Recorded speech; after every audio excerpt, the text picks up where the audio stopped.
میں ہوں عبید قریشی، آپ دیکھ رہے ہیں خبرنامہ ٹی وی۔ ناظرین، انتخابی سرگرمیوں کا آغاز ہو چکا ہے۔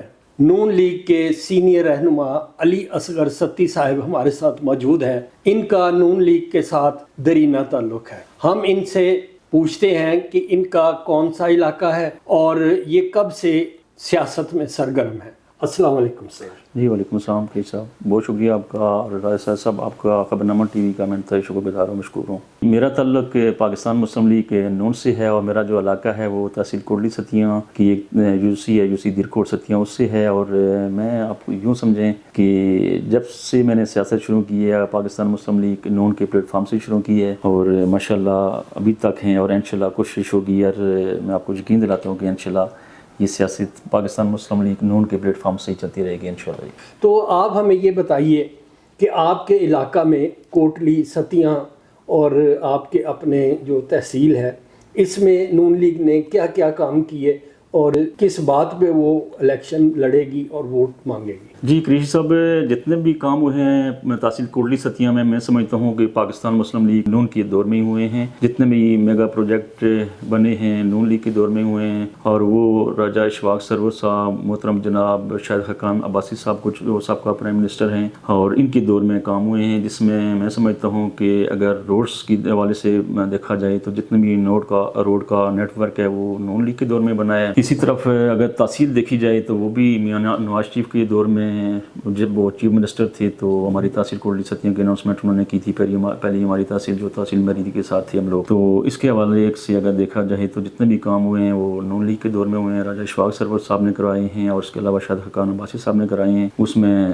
جو اسکولوں کی اپ گریڈیشن ہو، ہیلتھ کے حوالے سے ہو، روڈ کے حوالے سے ہو، الیکٹریسٹی کے حوالے سے ہو، تو ہماری تحصیل اس میں نو ڈاؤٹ کہ بہت ابھی بھی پسماندہ ہے، لیکن جتنے بھی میں سمجھتا ہوں کام ہوئے ہیں وہ نون لیگ کے دور میں ہوئے ہیں، اور انشاءاللہ فیوچر میں بھی نون لیگ ہی کام کرے گی۔ ستی صاحب، اوائل عمری میں ہی آپ نے ایک بڑی پارٹی کو جوائن کر لیا اور آپ نے سیاست بھی کی، سیاست ہوتے بھی دیکھی، یقیناً آپ کی نظر ملکی سیاست پر بھی ہو۔ تو اس وقت ملکی سیاست میں ایک ہلچل مچی ہوئی ہے۔ ایک جانب لیول پلینگ فیلڈ کا مطالبہ ہو رہا ہے، ایم کیو ایم نون لیگ سے ہاتھ ملا رہی ہے، انتخابی اتحاد کی خبریں ہیں۔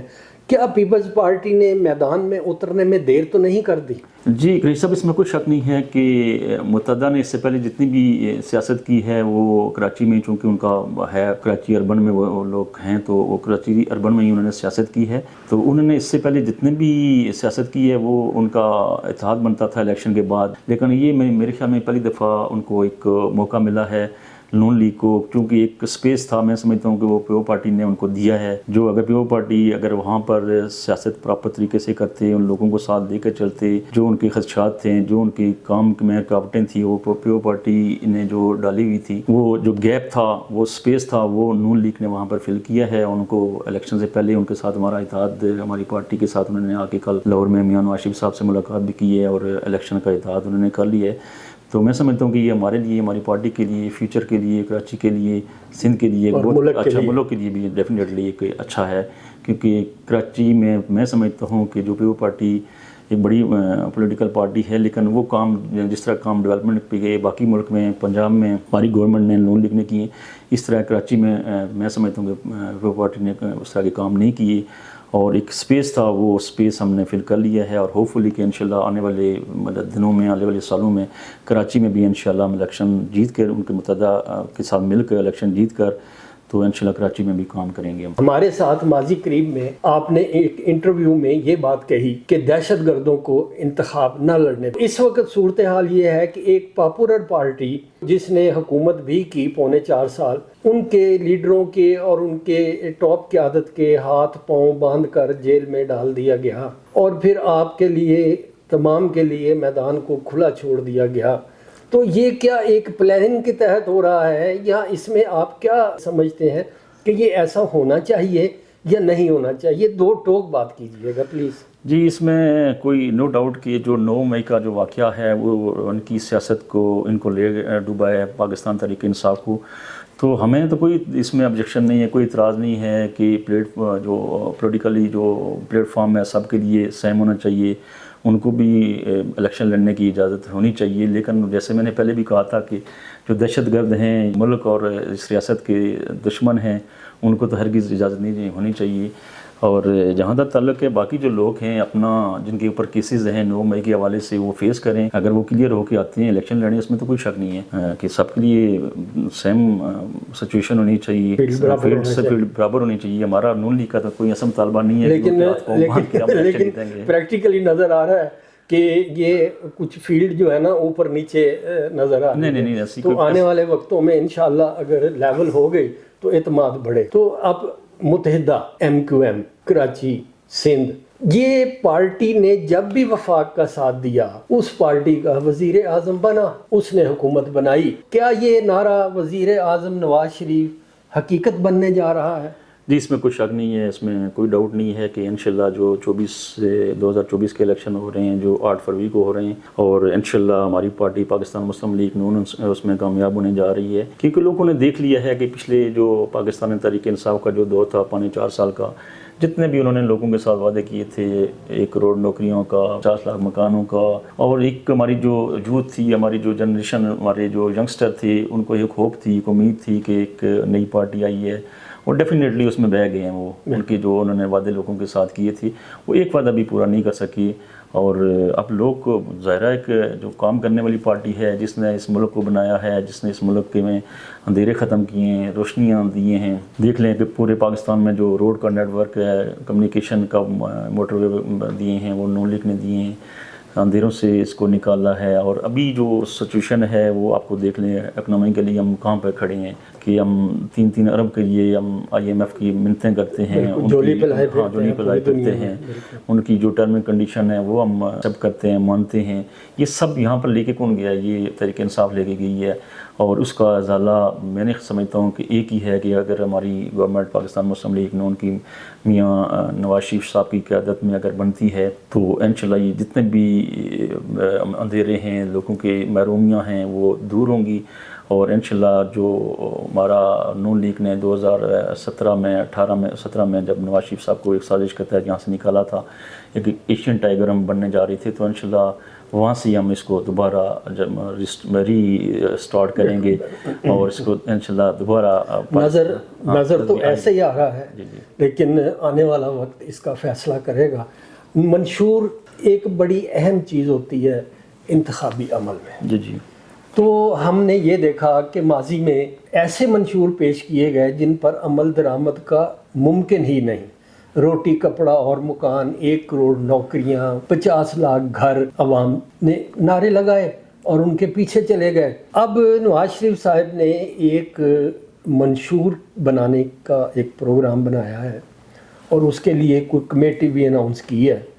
تو ہمیں یہ بتائیے کہ اگر آپ کو اس منشور بنانا پڑے تو آپ ان میں کیا چیزیں شامل کریں گے, آپ کس چیز کو پریارٹی دیں گے؟ جی اس میں یہ ہے کہ ایک 30 رکنی کمیٹی بنی ہے اور اس میں کافی جو سیزن پولیٹیشین ہیں, بڑے سینئر لوگ ہیں وہ شامل ہیں.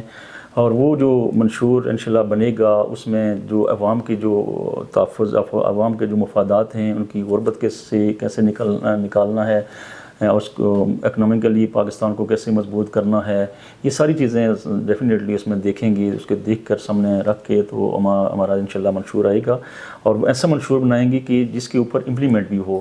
لوگوں کو دکھانے کے لیے کچھ اور, نہ کرنے کے لیے کچھ اور, ایسا نہیں ہوگا.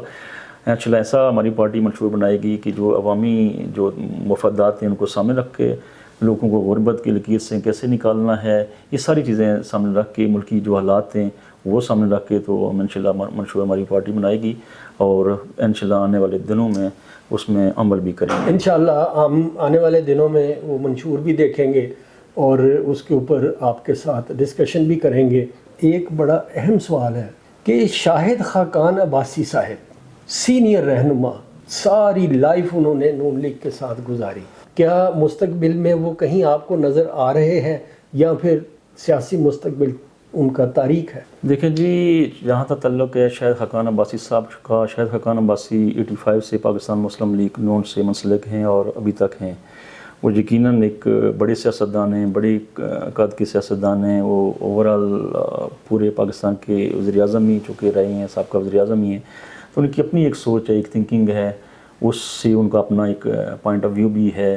اور آنے والے الیکشن میں ابھی تک تو انہوں نے واضح کوئی اعلان نہیں کیا کہ میں الیکشن لڑوں گا یا نہیں لڑوں گا، لیکن پاکستان مسلم لیگ نون میں سمجھتا ہوں کہ ان کی بہت عزت کرتی ہے، رسپیکٹ کرتی ہے، نہ صرف نواز شریف صاحب بلکہ ساری جتنی قیادت وہ ان کی عزت رسپیکٹ کرتی ہے۔ اس طرح ہمارا جو حلقہ ہے NA51 ہے، وہاں کی جو پاکستان مسلم لیگ نون کی جتنی تنظیمیں ہیں، جتنے بھی لوگ ہیں، وہ شاید خاقان عباسی کا اپنا ایک مقام ہے، ایک عزت ہے، ایک نڈر لیڈر رہے ہیں۔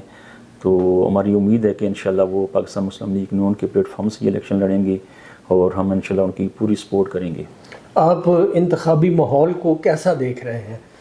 دیکھیں جی، اس میں یہ ہے کہ جو 2018 سے لے کر 2022 تک گورنمنٹ رہی ہے پاکستان تحریک انصاف کی، وہ اس میں کوئی شک نہیں ہے کہ لوگوں کو جو ایک کہہ سکتے ہیں کہ ان کی اخلاقی اقدار ہے، ان کو انہیں بری طرح ڈیمیج کیا ہے۔ اب ایک گھر میں بھی اگر 4 فرد رہتے ہیں، 6 فرد رہتے ہیں، تو وہ بھی ایک دوسرے کی اگینسٹ ہی ہوتے ہیں۔ یہ لوگ کہہ رہے ہیں کہ ہم نے لوگوں کو اویئرنیس دی ہے، ہم نے لوگوں کو شعور دیا، لیکن یہ بات نہیں ہے۔ یہ شعور لوگ پہلے سے بھی لوگ ماشاءاللہ باشعور ہیں، پڑھے لکھے ہیں، سمجھدار ہیں، لیکن بدتمیزی انہوں نے جو بدتمیزی کا جو کلچر ہے، وہ میں سمجھتا ہوں کہ انہوں نے 4 سال میں صرف اور صرف یہ 4.25 سال میں انہوں نے لوگوں کو دیا ہے۔ یہ میں سمجھتا ہوں کہ ہماری جو ینگسٹر ہے، ہماری جو یوتھ ہے، ہماری جو فیوچر ہیں، ان کے ساتھ انہوں نے زیادتی کی ہے۔ تو ہماری جو پاکستان مسلم لیگ نون کی ہماری جو سینئر قیادت ہے، میاں نواز شریف صاحب ہیں، شہباز شریف صاحب ہیں، مریم نواز صاحبہ ہیں، اور دیگر جتنے بھی ہمارے سینئر لیڈر ہیں، انہوں نے کبھی بھی اپنے کارکنوں کو، اپنی جو پاکستان مسلم لیگ نون کے جتنے بھی قیادت ہیں، اخلاقی دائرے میں رہتے ہوئے انہوں نے سیاست کو ہم نے کیا، انہوں نے بھی کیا، اور ہم لوگ جو نیچے ہیں ہم لوگ اس کو کریں گے۔ نگرانوں کی نگرانی سے مطمئن ہے؟ جی ڈیفینیٹلی جی، نگران جو گورنمنٹ ہے وہ آپ کو پتہ ہی ہے کہ وہ الیکشن کی انتظامات کے لیے آتی ہے، ان کا ایک لمیٹڈ ان کے اختیارات ہوتے ہیں، وہ بھی ہیں، اور ہم تو مطمئن ہیں کہ جی الیکشن ماشاءاللہ بھی تیاری ہو رہی ہے، 8 فروری کو الیکشن ہیں، تو لگے ہوئے ہیں اس تیاری میں، تو ظاہر ہے جو انتظامات کر رہے ہیں ہم تو سیٹسفائیڈ ہیں۔ کسی طرف سے اگر اشارہ آ گیا کہ PTI کے اوپر پابندی لگا دی جائے تو کیا آپ اس کی حمایت کریں گے؟ نہیں، ہم چونکہ ایک پولیٹیکل پارٹی ہیں، ہم نے الیکشن پہلے بھی لڑے ہیں، آئندہ بھی لڑیں گے، تو ہم کبھی بھی اس طرح کی حمایت نہیں کریں گے۔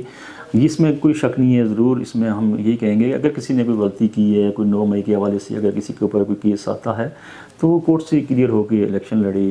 ہم کبھی بھی ہماری پارٹی نے ابھی اس چیز کی حمایت نہیں کی ہے کہ کسی پولیٹیکل پارٹی کے اوپر کوئی بین لگائیں، کوئی پابندی لگائیں، لیکن جواب دہ ان کو ضرور ہونا پڑے گا۔ اگر انہوں نے کوئی مس ایپ کیا 9 تاریخ کے حوالے سے تو وہ کورٹ سے کلیئر ہو کے آئیں۔ میاں صاحب کو عدالت سے انصاف ملا ہے یا ریلیف؟ دیکھیں جی، میاں نواز شریف کے ساتھ کوئی شک نہیں ہے کہ ایک پلاننگ کے تحت میں جیسے پہلے کہا ہے کہ پاکستانوں کے دور میں ایک ایشین ٹائیگر بننے جا رہا تھا، ہر چیز کے پازیٹیو جو ہے وہ اشارے آ رہے تھے، تو ایک اس کو ٹریک پہ چلتے ہوئے پاکستان کو ایک ری ٹریک کیا گیا ہے۔ ہاں، اور اس میں کوئی شک نہیں ہے کہ ان کے ساتھ زیادتی ہوئی تھی، اور آپ کے سامنے کہ GIT کیسے بنی ہے واٹس ایپ کے اوپر، کال کے اوپر، تو یہ سازش میں سمجھتا ہوں کہ ایک بچے کو پتہ ہے کہ میاں صاحب کے خلاف جو ہے سازش ہوئی تھی۔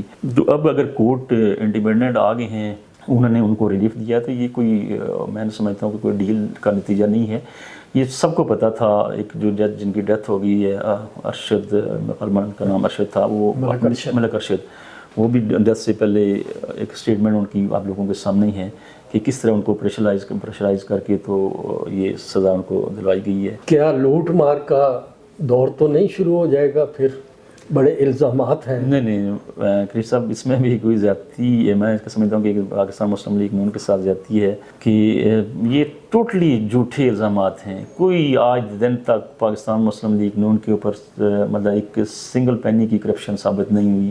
اگر کرپشن کے الزامات تھے تو کورٹ بھی ان کے پاس تھی، سارے اختیارات ان کے پاس تھے، تو بجائے اس کے کہ وہ کرپشن کے اوپر ان کو سزا دیتے، انہوں نے احکامہ کہاں سے نکال کے لیا ہے جس کے اوپر انہوں نے سزا دے کے ان کو اس پوری میں سمجھتا ہوں اس سے باہر کر دیا۔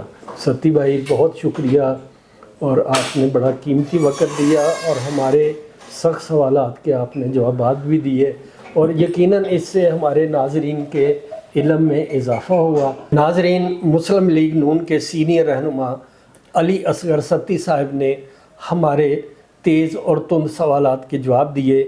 ان کا کہنا ہے کہ نواز شریف انشاءاللہ اس مرتبہ وزیر اعظم بن کے پاکستان کو ایشین ٹائگر بنا کے ہی چھوڑیں گے.